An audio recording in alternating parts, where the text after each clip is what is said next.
Whoa, look at this place. Last time I was here, it was just a plain old 1980s looking kitchen. What we did here, we just finished this project. This is out here in Chester.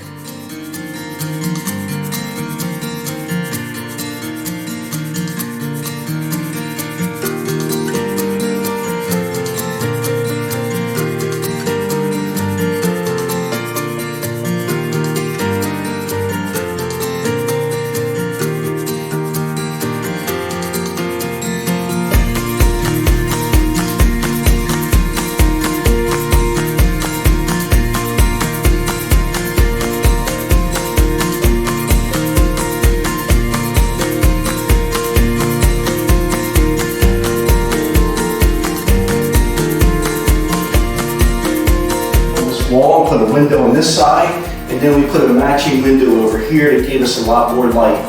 The other